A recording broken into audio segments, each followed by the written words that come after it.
have a very special topic today. We're going to be treating navigating parenting in this challenging world. And we have two very, very special speakers who are going to lead us today.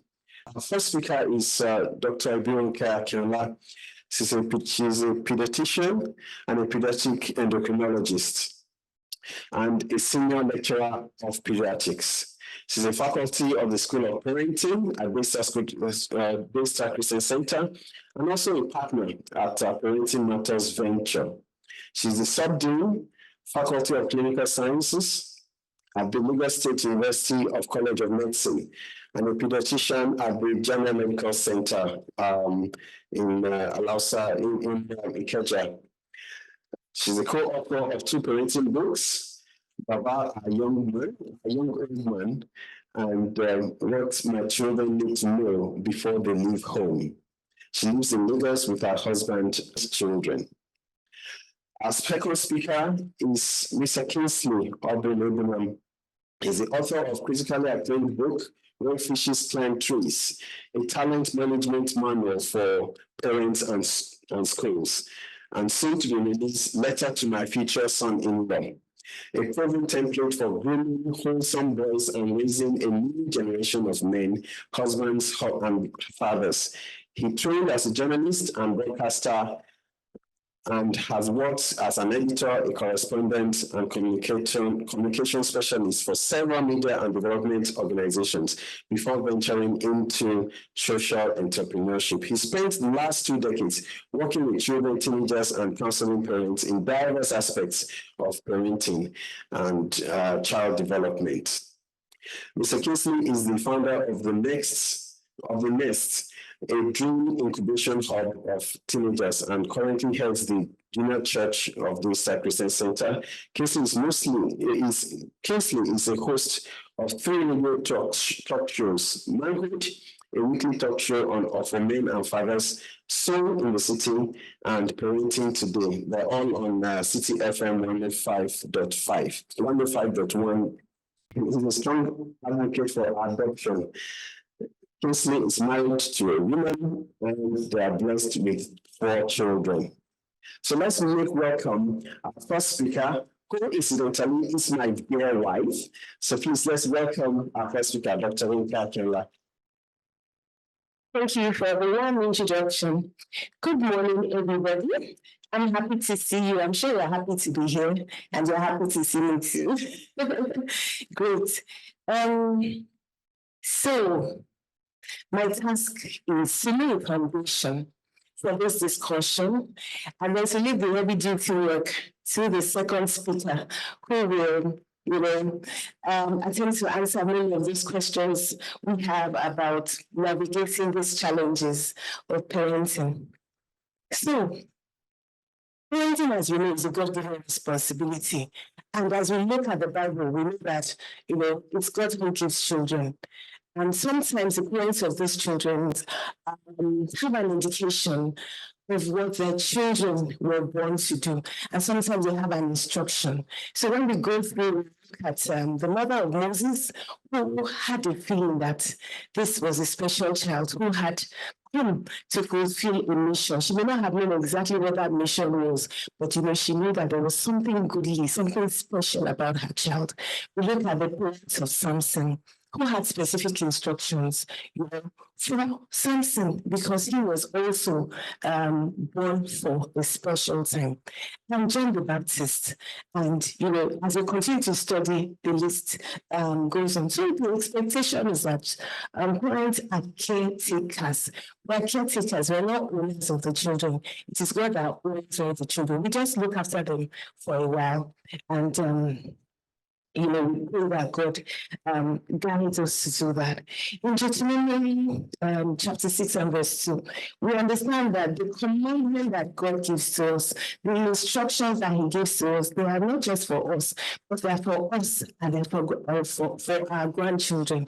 In other words, these commandments, these instructions on how to live for generations, is not just for the primary hearer, When Psalm 78 tells us that those things that our fathers taught us about God, we will not keep quiet about them. We will continue to teach our children, continue to sit, continue to proclaim to our children the goodness of God. So we will not be quiet, when it comes to telling our children who God is, who has been to us, and what He expects us to do, and in fact, how He wants us to live life. So, in a nutshell, God expects us, He desires, that our generation know who He is, and that our children, our grandchildren, our great-grandchildren know Him as we know Him, if not better. And then who better to communicate to our children about God than, with their parents. In this life that we live, there are challenges because it's a broken world. And so there are challenges in this broken world that we live in. So we will attempt to look at some of the challenges. We'll attempt to look at a few of them. Okay, so we talk about balancing work and family life. And there are many schools of thought about, the various areas of balance that we have. But for the purpose of our discourse this morning, I will focus on work and family life. So, let's talk about traditional work versus modern day work. Traditionally, it was expected that, there are two parents, but one would be available for the children and one will go out, work, and provide the money and the resources that the material resources that the family needs. And usually that task was for the task of staying home, was delegated to the mother. So we have stay-at-home moms, and we continue to have that even now, stay-at-home moms. So that's the traditional framework. One person goes out to work, and then one person stays. But in this day, you agree that that is not always the case. In fact, in many cases, that is not the case. Both parents go out to work, or they work, whether they go out or not, but both parents, work. And what it means is that when they are away working, even within the same premises, they are away working, they're away from the children. So that time spent away, we have to wonder what happens to the children when the parents are away most of the time, when there's no structure, to say, okay, even though we're at work, but from this time to this time, we will be able to be with the children. What's the purpose of being with the children? Is to pass across values, to bond, yes, but to also pass across values, to pass across these teachings that we have been talking about, to tell them about God, to tell them our own life stories, and to tell them what to expect in life. If we don't do it, guess what? Somebody else will be doing it, or something else will be doing it. So who will raise our children when we refuse to raise our children? Will they be other family members? Will they be friends? Will they be hired help who don't have the same values that we have? Will it be the school, or will we be relegating this responsibility to the internet or to others? One of our people in School of Parenting said something that struck with me a long time ago. He said when he married his wife, he was attracted to her because she was godly and because she had all these values. And when they got married, they had to make a decision that these values in this woman, they are too, they are precious values that should be passed on by her to the children. And so they made a decision that she will stay home and pass on those values. The point in the story is that if we are not passing the values to our children, somebody else will be passing a set of values that we don't like. And then we may not wake up to the realization until, God forbid, it may be too late. So how do we pass across family values? I'm just highlighting some of these things because we have discussed these topics before. We highlight it in our everyday discussion. We highlight it when we pray together. We highlight those values, at the family altar. We pray together, but we also use the opportunity of praying together to share values. This is what God wants. This is what He doesn't want. This is how He does not want us to live. And we share examples of people that have lived and, the good examples, the not so good examples, with the hope that we and our children, will learn from them. We pass across values when we share meals together. But when parents are not there to share meals with the children, then, we deprive ourselves of the opportunity to have those times because, during meals, everybody is relaxed. And so some things that you would ordinarily not see, you let it drop. And the children may also do this. So parents will now capitalize, in that friendly atmosphere to say, oh, gist me. So what happened? And so what did you do? And then in our own way, we are able to pass across our own values, our own examples. Let's talk about the digital age in which we are and what it means, to raise children in this age. There are positives, there are negatives. Some of the positives are that knowledge is abundant. So what you don't tell them, they learn it anyway. And they learn a lot of it very early because knowledge is everywhere. There's the internet. And as Dean Emeritus used to tell us then, Dean Emeritus is the first Dean of School of Parenting. As he used to tell us, you may be in the same house with your child and you think the child is next door, but the child is physically next door, but miles away. Why? The internet. Okay, so that internet has goods and, there's some things that you may even think you want to keep away from the children until they're a certain age before you teach them. If you don't get there early, the internet will get there before you and they will pass across the information in a way that is not exactly right. Many people believe that everything you see on the internet is true. Is it like that? We know it's not like that because the people who put things on the internet are people like you and me, human beings who put things mainly from their own beliefs, their own values, and their own experiences, and they want you to believe it. And many times we end up doing that. So another advantage is that the world has become a global village. So what it means is that we can communicate with people even when they are very far from us, and we can use this to our advantage. When our children are away, for example, there shouldn't be excuses like, oh, I haven't spoken with this child in 1 month because the child is in Canada, right?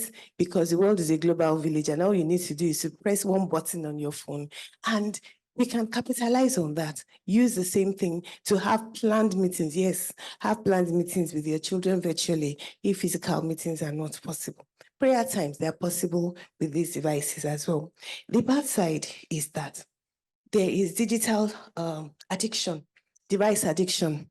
It ranges, but the extreme forms, children, if children are looking at their screens and you attempt to take them away, I have seen children like that, they become irritable, they become violent because they don't want anything to separate them from that screen that they're looking at. That's an addiction. And that we shouldn't allow that addiction. Well, the other thing is that there are pictures. The internet speaks to us in forms of pictures. And because there are pictures, we don't have a sense of the progression. For instance, 1 minute we are seeing cooked, 1 minute we are seeing, food that is raw. And in the next picture, we are seeing food, the same food, jollof rice, whatever you want to call it. And it's very appealing. So that image is one of instant. And our children, unfortunately, what they get away from it, they lose that sense of, oh, it takes patience before you cook beans from the raw state to that very nice state. It takes what? Perseverance, patience, perseverance. So they lose sight of those values and they want everything now. And sometimes, those values of diligence, of hard work, they're also lost in the process. The other thing that it does is that sedentary lifestyle. So because you have to, or many times people sit down, to be in a comfortable position as you're looking at the screen and operating these devices, they sit for long periods of time, and this has health challenges, as we will see in a short while.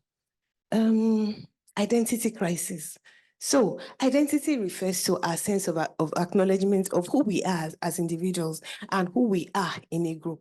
I know who I am. I know I'm a female. for example. I know I belong to the school of parenting. I know I belong to this Christian center. I know that I'm a Christian. So that's my sense of identity. But you see, our children, and it's normal at every point, at some point in time, even though it could be temporary and transient, our children have this identity crisis and they're wondering, who am I? Am I just an extension of my parents? Or do I have a right? What do I think? Okay, so I was raised an Anglican. Should I continue to be an Anglican? Am I an Anglican? And sometimes the questions are not so simple. The question could be, why should I follow my parents to church? Okay, I want to go to a different church because the church that I'm going with my parents, it doesn't exactly say who I am, those kind of things. And sometimes it gets worse especially when other things, other people, and the internet is shaping the values. So they now move away sometimes and say, okay, so I was raised a girl. Am I really a girl? Okay, or should I be a boy? And there are deeper matters like that. So identity crisis is real. Now, there are also other challenges like changing definitions. The Bible tells us that God made human beings, male and female, right? And that's how the Bible told us. And then the Bible now told us that a man will leave his family and cleave to his wife. That's how we were taught. But in this challenging world, we have all kinds of other definitions, and people are trying to force their own definitions down. And we're now hearing things that we did not hear about before. We're seeing letters that we didn't see before. When we read emails now, we see, instead of a signature, we see in addition to the signature, he, she, it, them, and all of that. Those things were not there before. But you see, they create confusion for the children. So the children begin to wonder, where do I fit into all of this? As opposed to where I am coming from, what I was taught. I watched a video about this was in the Western world. A lady went knocking on, the door of a family. And what did she have to say? That she came to tell the father that what he was doing wasn't right because he was allowing his daughter to wear pink dresses most of the time. And the father said, what is wrong with that? She's a girl. No, and she said, no, she may be a girl now, but she may change her mind later. But you are forcing her along certain paths. So you see, he sat in his house. Trouble came to look for him. Trouble in the form of this challenging world that we live in. We can't run away from things like that. There's no how we can isolate ourselves. We cannot. Because even if you don't go out to look for them, like in the case of that father, they may come looking for. So we have to be prepared for times like that. What should Christian children be taught? When they make choices that are different from, how they have been brought up, because that happens and it is very prevalent in our world today. So how should parents respond? Like I said, I'm raising the questions and I'm leaving the very hard work to Brokinkley, who is very well able. Now, there's also this question of raising children across different cultures. For us in Nigeria, it comes in the form of Japa, but the problem has been there before. And the problem is even there when there's, because we'll have to move from one place to the other. So the culture in which a child is raised may be different from the culture. A child may be raised across different cultures. So may be raised in a culture where they kneel down to greet. In another culture, when you kneel down to greet, and they're wondering, why are you kneeling down to greet? Is the person you're kneeling down to greet an emperor? Is he royalty? Why are you kneeling down to greet? And so the child may be confused. Should I kneel down or should I not kneel down? Then there's this one of eye contact. I remember growing up, and sometimes I wasn't sure whether I should look my father in the eye or not, because there were times when he would be addressing me and I would look him in the eye and he'd say, you are so bold, you are so daring, you are looking me in the eye, you are so disrespectful. And there were other times that, I would listen in my mind, in my subconscious, I'll hear that voice and I'll say, don't let me look him in the eye, let me look at the ground. And he'll say, what's your problem? I'm talking to you and I expect you to be looking at me eyeball to eyeball and you're looking down. So that's confusion. What are you passing across? Should I look you in the eye? Should I not look you in the eye? But then this is real because in our cultures, in some of our cultures, when you look down, it shows that you are respectful. In other climes, when you look down, it means something else, especially when you are looking for a job or something. It could mean that you are deceitful. There's something you are hiding. you are not being truthful, or worse, you are not confident and you cannot be trusted. So our children may get different vibes across different cultures. It is our place to, make them aware of these issues and set them right. Unhealthy lifestyle choices. There are so many and so varied. I will just highlight some of them. We have talked about drug abuse before extensively. We have talked about vaping, smoking. All of those things are unhealthy choice. But yeah, sometimes we find that our children, go in that direction, even when it is contrary to what they have been taught. And the one that is very prevalent that I thought I should just mention is the problem of overweight and obesity. And that comes largely from choices, unhealthy choices. Now there are all kinds of choices as to what to eat. So it's no longer yam. If you say you want to eat yam, they ask you, how do you want your yam? Is it grilled? Is it boiled? Is it the blah, blah, blah, blah, blah. So there are all kinds of choices. There are all kinds of processed foods. And many of that results in overweight, obesity, which breeds other problems, diabetes, hypertension.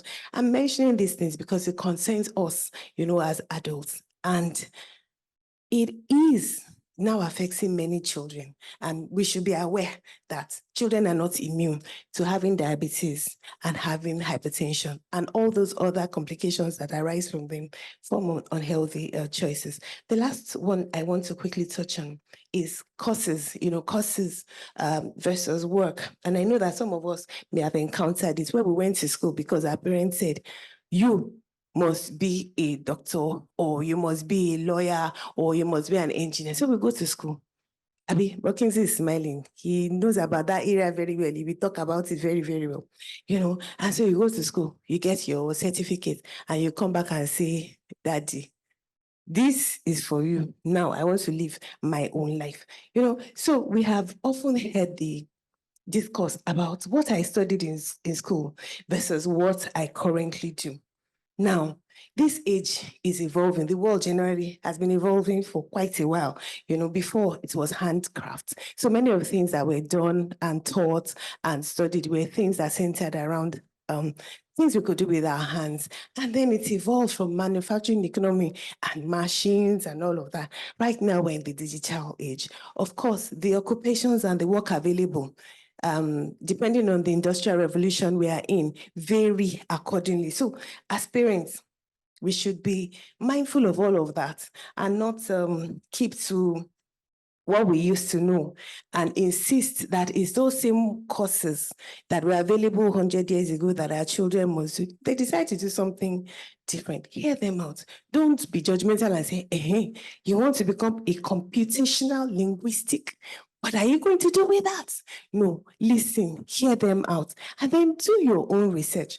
Our work, is to support them. And the reality is that the way we work in the present age will never be the same way we worked before COVID, because now we know that there are other things. Right now, this is a hybrid meeting. Before, hybrid meetings were not common. But now you ask people to come for physical meetings, and they're saying, is there no option for, what is it? Is there no option for a virtual meeting? Can the meeting not be hybrid? Can you blame them? No, now, because we have been exposed to other choices. We have been exposed to, simpler ways of doing things. So let's be open-minded. Don't let's be narrow-minded. Learning is something not just for our children, but for us. So when we expose ourselves to many of these things that I have touched on, we'll be in a better place to engage with our children. And yes, we can also learn from our children. So I will end on this note, and I will leave the work of lifting the very heavy machinery to Bro Kingsley, who is the head of Junior Church. Bro Kingsley, you are very welcome. Thank you so much, Sister Ronke. Wow. So, what I decided to do in the course of my conversation with Brother Jeremy was to give you, I call it report card, report from the field. It's more like we've been talking about parenting and we've been teaching children the way of the Lord for a long time. And so what are the feedbacks? What are we getting? What's happening now? Especially within the last 4 years, 2020 till date. What are we seeing? What has changed? And then what are our children responding to based on the trends that are going on? And then I'm also backing this up with my personal experience with regards to engaging with young people, parents in and outside the church. So what's the trend? What are we seeing? And I must say that my experience is a minute experience. It might look like a minority report, but it also gives you an idea of what is out there. You get it? Children don't forgive hypocrisy. It's a terrible thing to deal with when children see you as hypocritical, especially as adults who are meant to provide the role modeling that they need. It's a very terrible thing to deal with and even correct. So that's the situation we're having now. So you also have the Mohbad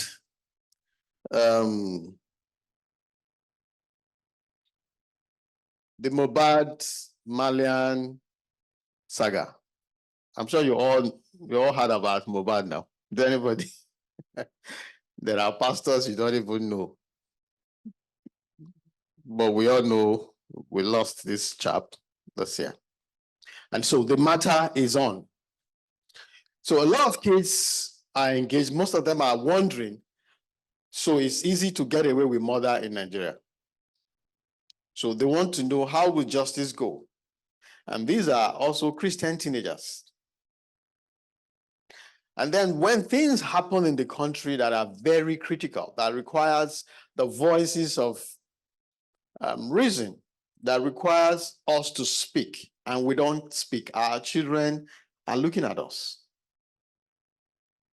They are wondering, where do we really stand on very serious national issues that they feel concerned about?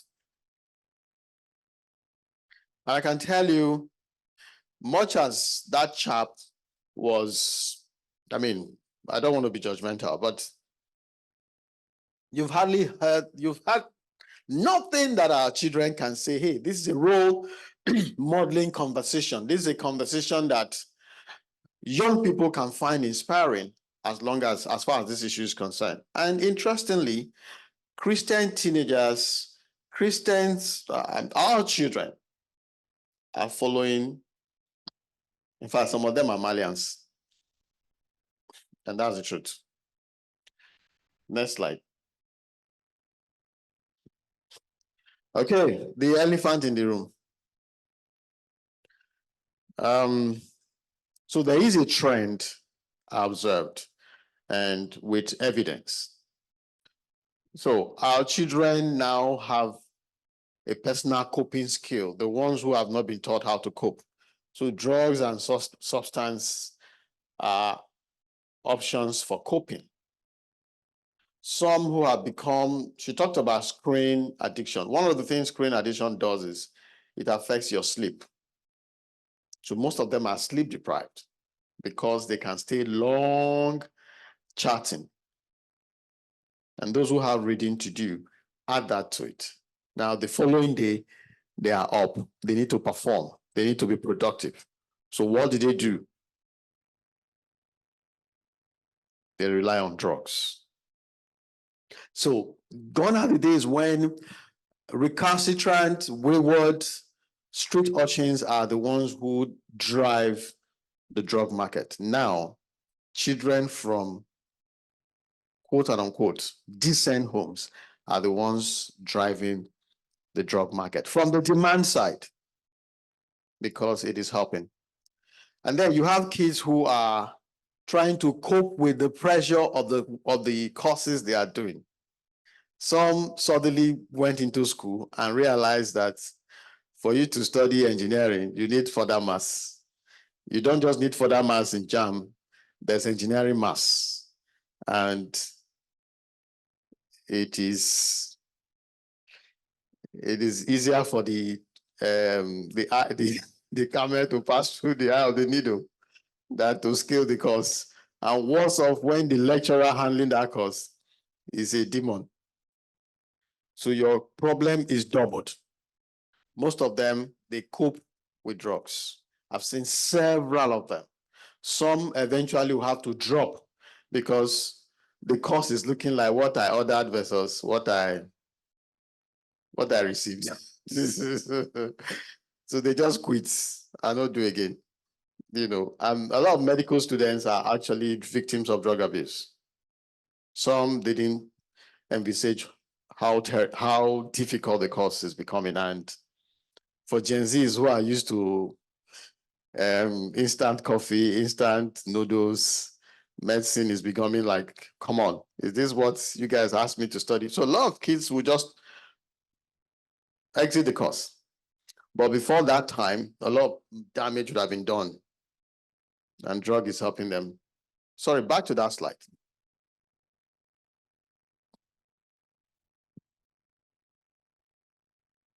Yeah. And then the age of introduction to drug is reducing by the day. Now, 10-year-olds are beginning to experiment with drugs. And with people organizing parties in the name of children party, but it's actually adult party. So you find adults who use their children's 5, 8, 10-year-old anniversary as an excuse to throw parties. It's actually adults they are throwing the parties for. You know, and when you come there, you're like, wait, is this party for adults or for children? Because there's free flow of alcohol. There's all manner of things that children shouldn't be found in children's parties. Okay, next slide, please. Yeah. The same says, well, gender reassignment is not so much of an issue in Nigeria, but the same sex thing is now an epidemic. It's a big problem. And, you know, I told you when I started that these are not, they're not assumptions. These are, you know, we're currently dealing with this now on a massive scale. Yeah, on a massive scale. And this is not just about children of unbelievers. These are Christian teenagers, children of Christians who have found out that it is more pleasurable, it is safer, it is even more clandestine because your parents will not know that you're sexually active when your sex partner is a girl. So that is an issue we're dealing with now.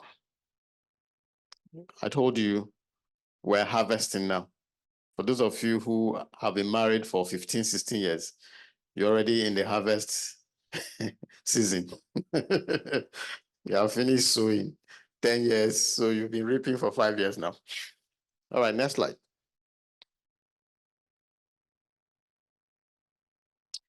Okay, so the rising in the increasing cases of domestic abuse. Just 2 days ago, you know, an entire family, those are the issues we're dealing with. In fact, the girl said, in fact, this is the way she said, over my dead body will I marry. Of course, she's just coming to terms with the fact that the mother has been abused for 19 years. So she finally had the guts to move out of the relationship. Unknown to her, the children knew everything that was going on in the relationship. And not only was it taking its toll on them, some of the dysfunctions that she had to deal with were as a result of the abuses that they witnessed. So you have kids who have been abused, who are trying to cope with studies, who are trying to cope with every other thing that productive lifestyles that children are meant to engage in. And then eventually there's a divorce. That is a lot of time bombs moving about, likely to explode. A school owner was sharing with me how in the girls' hostel, there's a particular girl who so calm, she doesn't talk, she doesn't really interact. But the day the girl exploded, she took one of the girls, carried her neck, and slammed the girl beside a wall. They spent 1 week trying to get the girl to say something about what she did. By the time the girl eventually opened up, she was wailing, wailed and wailed and wailed. Of course, it dawned on them that there's something wrong here. What was it? The girl was from an abusive, dysfunctional home. So she's just been soaking in all the abuses. And then when she opened up, you know what she said? That the girl who annoyed her looked so much like her father. And she wanted to kill the girl as, you know, an expression of anger for what the father was doing to the mother. So how will a girl be sounding like your father? Is that not a problem in the first place? But that's what we're seeing. There's a lot of terrible things happening in homes. And for those of us who God has helped you, you've passed through, no, sorry, you are still within the sowing stage. You know the things, you know how to plant now. So what's the implication for those of us who are trying to do it right? It's for you to reinforce what you've been doing, because your child might just like, why are we, mommy, why are we bothering ourselves now? Let's just go get this thing. And there's one I heard recently. The brother is really brilliant. The elder brother is brilliant. The younger brother is not. So the younger brother uses, both of them, they use the same certificate. Yeah. It was orchestrated by the parents. They look alike. So this one's that, it's your brother's name now, just be bearing it. In this Obodo, Nigeria.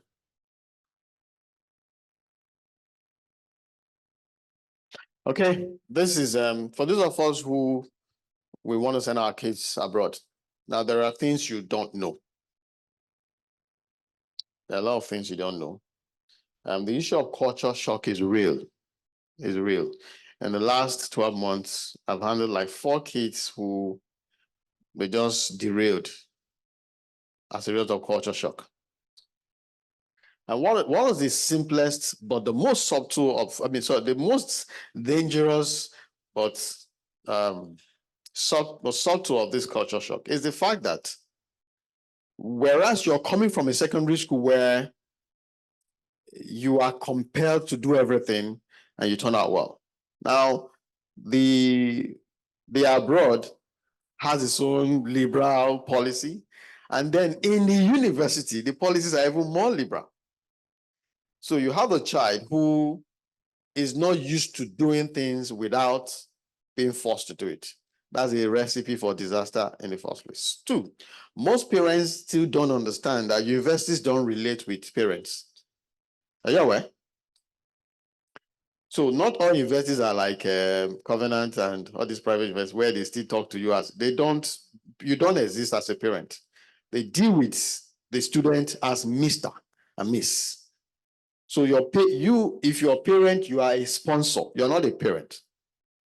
So if they are relating with you, is as a sponsor. So they don't owe you any feedback per se, as per conduct.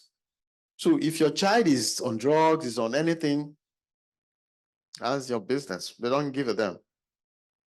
So you find out that our kids get there. That's the first culture shock. The second is some parents have not made provision, strong provision, for the children to affiliate with a family that can, strengthen or sustain whatever values they're coming with. So your child there's holiday, and the holiday is not a long holiday, maybe 2-3 days, all those banking holiday, all those short holidays. And your child is putting up with a girl, if it's a boy, or if it's a girl, she's in a house with guys. It happens the first time, it happens by the third time, the girl is married. And you are here. And all the implications that comes with all of that. There's a particular girl with, she's actually pregnant now as a result of these short holidays. A boy agreed to help her. Okay, it's just 1 week. They had to leave the campus, but the parents didn't send money early for her to book a space.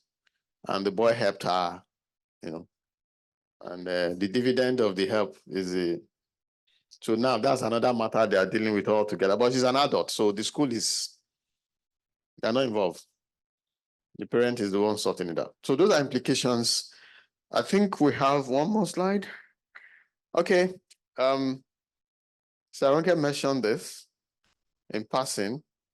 This is a big deal on its own. And our children are they are now victims of this syndrome.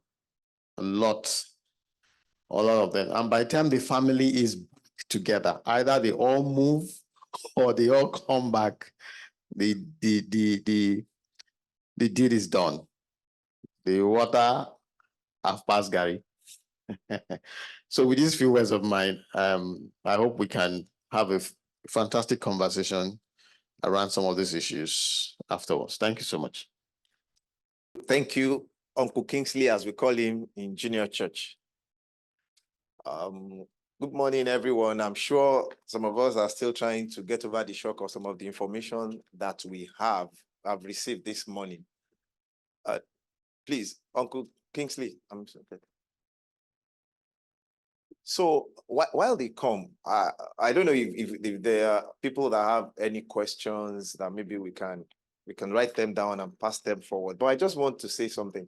When they were talking about having conversations with our children at dinner and all of that, Proverbs 22:6 comes to mind. It said, train up a child in the way that it should go. So I understand that training is a lot of work to do, but that suggests that the trainer already has enough training. And so that's where the challenge is, because I found out that some parents, I call us 21st century parents. And one of the things we used to do and still do is we blame our parents that did not parent us well. And so we're always saying, no, they didn't do. And I told one of my friends, I said, our parents did the best with what they knew as at that time. And so the question is, what are we doing? We moved from, our parents are so strict, and then we moved to our children should not be beaten. I've been teaching in Junior Church for a while, and Uncle Kingsley is here, and I've had parents in church, in Daystar, say that I don't punish my child, so you cannot reprimand my child for doing something wrong. And the excuse is, I don't want them to grow up in the fear that I grew up in because my parents traumatized me by the discipline I went through. And so we moved from one extreme to another extreme. Now we're trying to pull back. But like I said, train up a child in the way that he or she should go. And then when they grow up, they will not depart from it. So, but the question is, the person doing the training, do you have adequate training to train? Every Sunday, once anything happens, I know I'm going to get questions, whether I was part of the issue or not. And like he said, some of the things they say is your generation. Yeah. I don't know if, for those of us that have those children, I don't know whether they tell you that. They'll tell you your generation. Yeah. And so once they say your generation, they've packed all of us together inside the same WhatsApp group. And so how do we handle that? It's a tough one. I said that One of the things I've had to deal with as a parent and a junior church teacher is hypocrisy. It's my biggest fear. And you know, these children will not tell you. They will not tell you when you commit that crime. But how you know that you've committed a crime of hypocrisy is rebellion. Silent one. The things you could just push around, they won't obey, because as far as they're concerned, it's a thing of do as I say, but not as I do. So all I can really say is, please, let's be conscious. Let's be conscious. In other words, know when the signals are contradicting. Know when we start sending contradictory signals. And then feedback. I mean, I do that a lot, not just at home, but you see, with our children in church here, and you see, our children in church, don't forget, they are children of Christians. So they are not out there. So the feedback you get, take it seriously.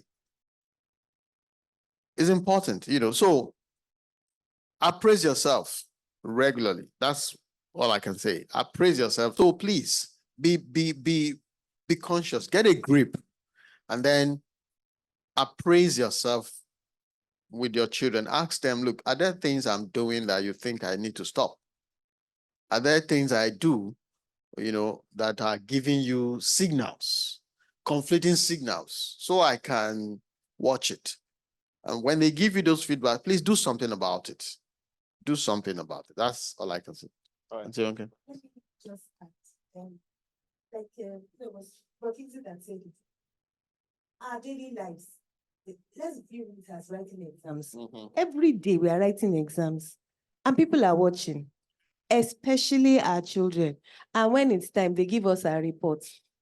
But you see, sometimes, like when we write exams, we know when we have missed it. We know even before this course come back. Exactly. So it's not out of place to apologize to our children when we know we have erred. That's being open. And guess what? They respect you all the more for it. No, you don't become smaller in their eyes. You become magnified. So let's own up. I'm so sorry. Actually, I shouldn't have done this. Yeah. I should have done that. But at the time, well, I think I wasn't thinking, whatever you want to say, but own up before they accuse you. The other thing is that when issues go wrong, either nationally or internationally, when we talk about making conversations, these are the kind of dinner conversations that we should have. So don't let us wait for the children to bring it up. We are all watching the global and national thing. Let's bring it up and say, this was in the news. What's your opinion? Listen and hear them out. Listen very well, and don't be swift. But when you know where they're coming from, then hopefully God's wisdom, will guide us in answering appropriately. Okay, thank you. Okay, so I'm going to, this is not what any of you had mentioned, so I'm going to ask it. In my home, we always have Bible study every evening. And I don't take alcohol. I've never taken alcohol before. God helped me. Because my father told me when I was going to school, when I was going to uni, and he said, look at me, he was an occasional drinker. And then he would tell me, he said, I've been taking alcohol for over 20 years and I don't see any benefit. But if you like, you can try.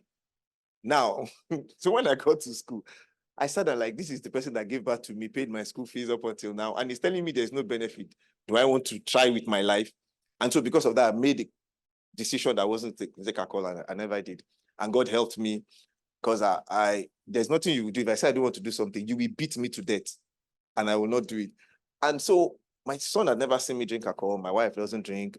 By the time I was giving birth to him, my dad had stopped drinking. So he grew up not having anybody drink around him. And so we're having conversations one day, Bible study, nothing to do with alcohol. And the guy just asked from the blues, Daddy, is it wrong for a Christian to drink alcohol?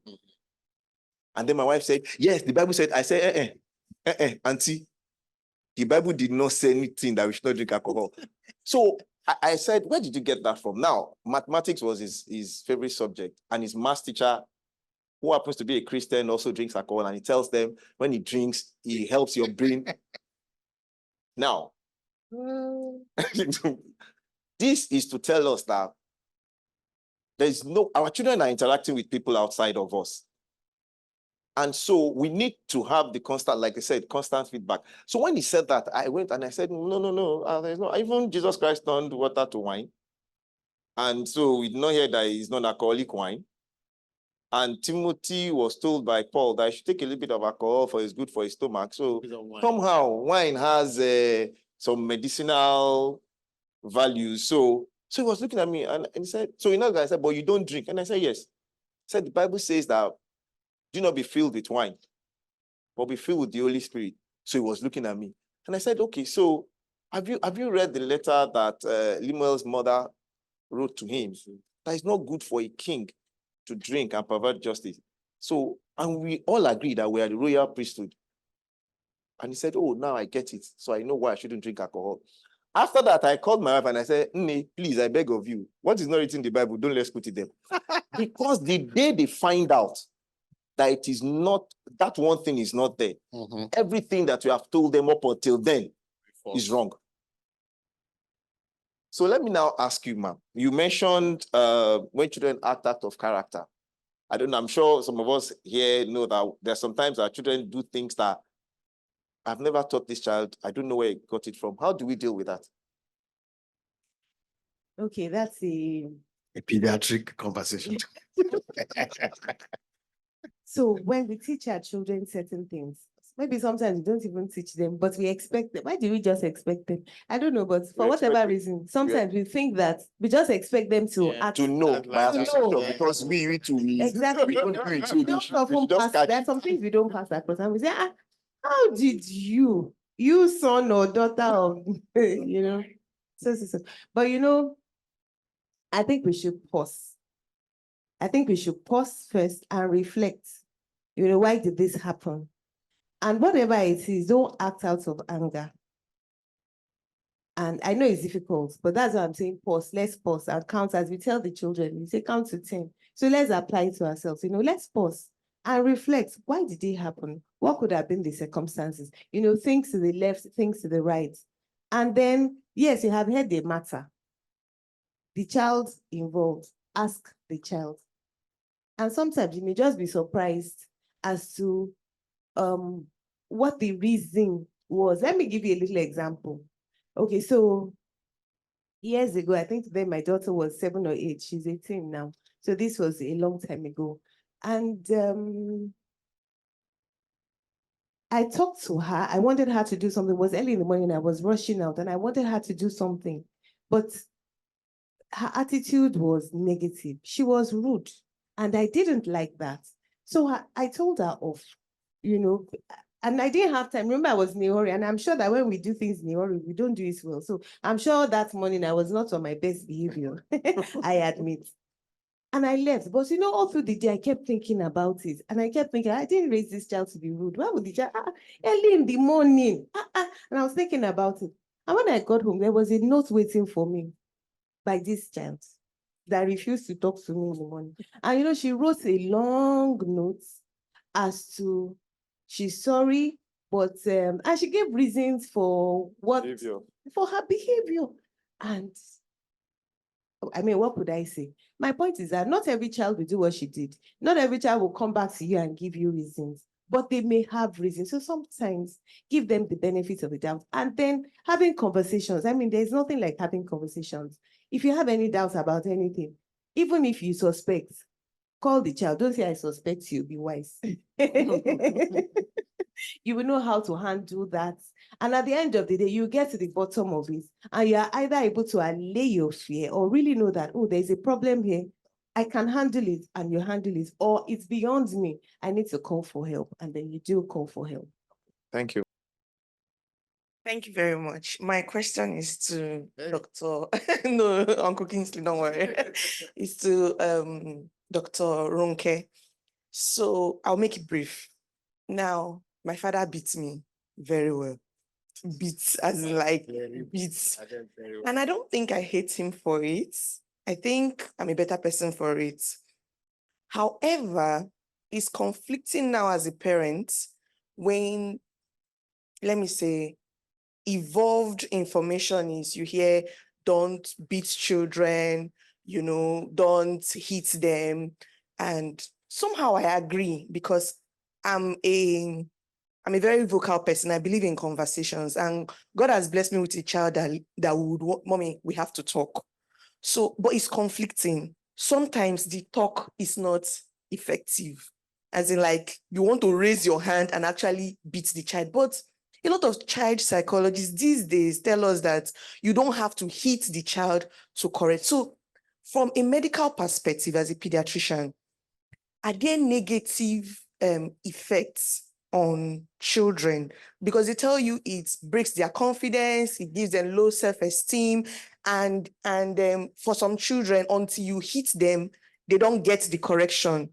You get, so I started out with, let's talk, no, don't do this, especially when you have boys, they don't listen. So I'm wondering if I'm the one not talking right, or we need to review that whole don't hit, because it's even it's a cause of concern between me and my husband. My husband believes you will hit because they hit us and we turned out right. Do you get? Logically, I get it, but you know, information available to us now, yes, it seems contrary and like we are doing the wrong. So I'm confused, really. So Alright. help me. I think no matter what I say, some people will agree with me and some people will disagree with me, right? And that comes from our mindsets, our culture, and the seasons of life. Remember, we talk about generations and culture. There's no way we can take culture out of this. We are probably asking this question because of the culture in which we live. It's evolving. But when we were raised, many of us, if they didn't beat us, they shouted at us.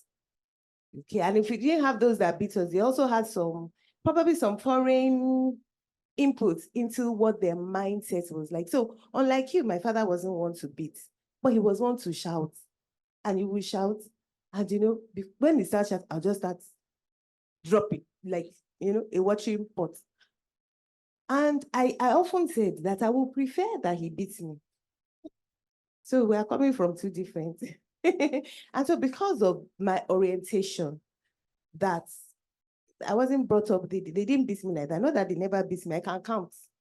Maybe if I remember my father raising me, maybe twice, maybe 3 times, something like that. But I learned a bit from his way of parenting. It wasn't all good. But one of the things is that we need to be firm with the children. I think one of the mistakes we make as parents is that they don't know when we are playing and when we are serious. So that when we are serious, they think she's playing. And that is often for us mothers.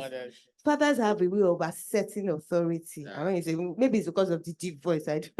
I don't know, but they have a way around. But for mothers, they sometimes don't take us seriously. So the onus is on us. That if I say this, I mean it, and I'm going to follow through. The other thing is, I think many times you say things like, I will beat you. I'm not saying you should beat children, but if you know you're not going to do something, don't play with it. If you say you're going to, if you do X, this is the repercussion. Even if it hurts you, and many times it hurts us, follow through. They may start doing it, and then you can tell them, okay, stop, you know, but they will start doing it though. And sometimes if you actually say you will do A to Z, you had better let them do A to Z, except something happens. It sends a message across. Let it be such that if you are playing with them 1 minute and you're all laughing, but your body language changes. They know that play mode has switched. Whatever she's saying now, you know, we have to go through. So a lot of times the responsibility lies with us. In school of parenting, we don't believe in smacking children. We believe in discipline, and we believe in age-appropriate discipline. Yes, you can quote the Bible, spare the rod, and spell the child.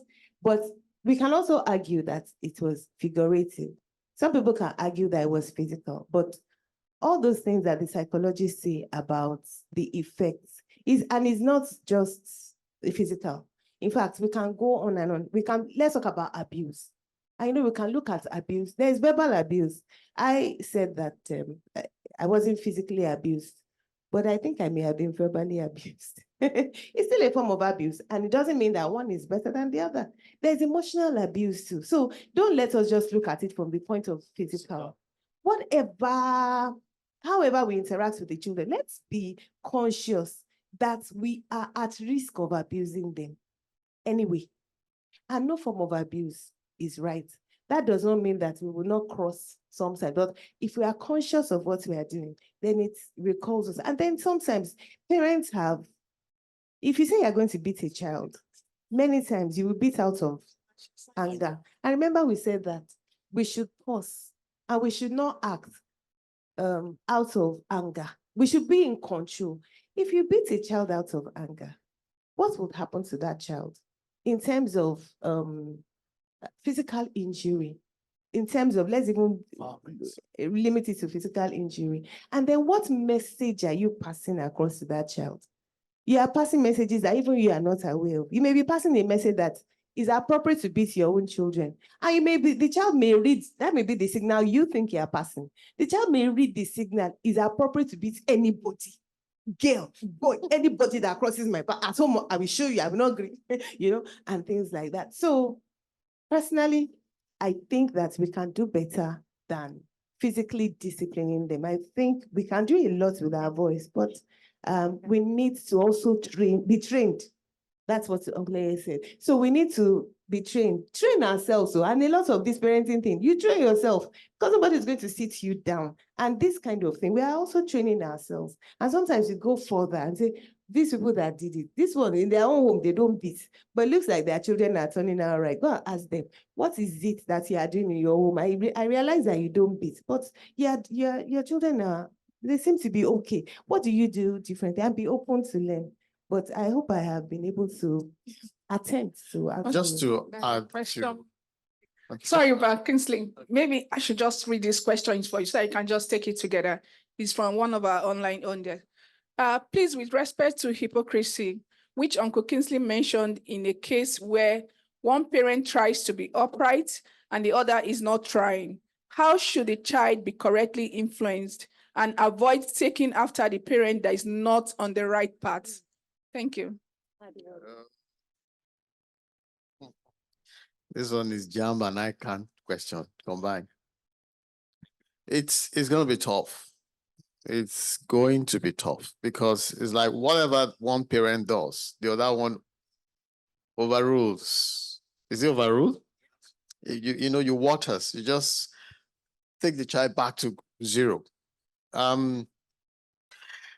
There's a case of a co-parenting divorced couple that I was privy to, and this was glaring. And so I told the mother, and I'm going to prescribe this. Sit the child down and let the child know I'm the one doing the right thing. I want you to succeed. What I'm doing will help you. Forget your father. Yes, because it was getting frustrating. So, and the guy was using money to buy, to score points, So once he takes the boy out, as soon as the boy is done eating ice cream, his brain, he forgets the right thing. So the lady she was worried, and they have shared custody. I said, sit this boy down and do some soul-searching conversation. He can understand. He's 8. He can understand that, look, the future I'm saving you from. Look at it. Show him the future you are trying to save him from. And if he doesn't like it, then let's start the journey now. Because when we get to that future, it will be too late, So I'm going to recommend this. I don't know how old your child is, Ma, but this is what it's drastic. But because until the other parent, and I'm suspecting it's a mother that sent that question. I know. It's usually them. The mother. They are always the copy. Yes. The man may not change until he can access wisdom. Yeah, somebody said, wisdom is chasing you, but you are running too fast. So the father is running too fast until he can slow down for wisdom to catch up with you. Program the boy. Okay. Thank you. Program the boy. And just to ask, sorry, please. Okay. You see, what we achieve, I never liked being beaten. I never liked it, especially when most of the boys around where I grew up, they want to be like me. And so why are you beating me? I'm the king of this neighborhood. You know, I'm the most behaved boy. And the terrible boys, they don't beat them. I'm well behaved and little provocative. So what I think you need to ask yourself is, what would the beating achieve? One, can it be achieved any other way? Often the beating is meant to create boundaries, contain the child from repeating those things. Can something else achieve it on a longer term? Otherwise, you're going to beat for life. So those are questions you will need to ask yourself. And then, do I enjoy it? Do I feel good after the beating? Of course, no. No parent will feel good after such things. So I think conversation, setting ground rules, because it's difficult to correct children when there are no rules. Yeah. So you don't know what you've done wrong. So if there are rules, yeah, you know that you flouted these rules. And then, do you know sometimes washing dishes for a month, you can reprogram somebody. I can tell you. When others are watching TV and you have to go and mop the floor, you naturally behave and you acquire a skill in the process. You get it. So just my little pen. Okay, thank you so much. Thank you for our speakers. We're out of time. So I just want to say thank you to everyone, both online and physical, for taking time out. And I just want to leave us with this. This is one of my favorite quotes when it comes to children.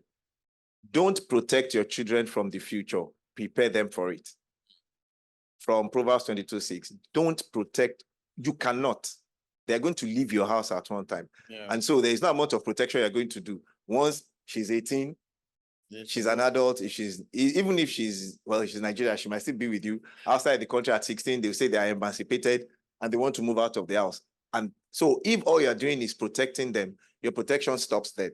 But if you have prepared them, my late uncle told me something long before he died. He said that when you train a child from age 0, that's 1 month, to age 16 or 15, leave that child.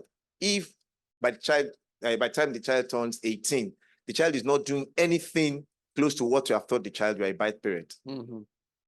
And that's never left me. He told me that when I was in school. So it was the approach I took to training my children.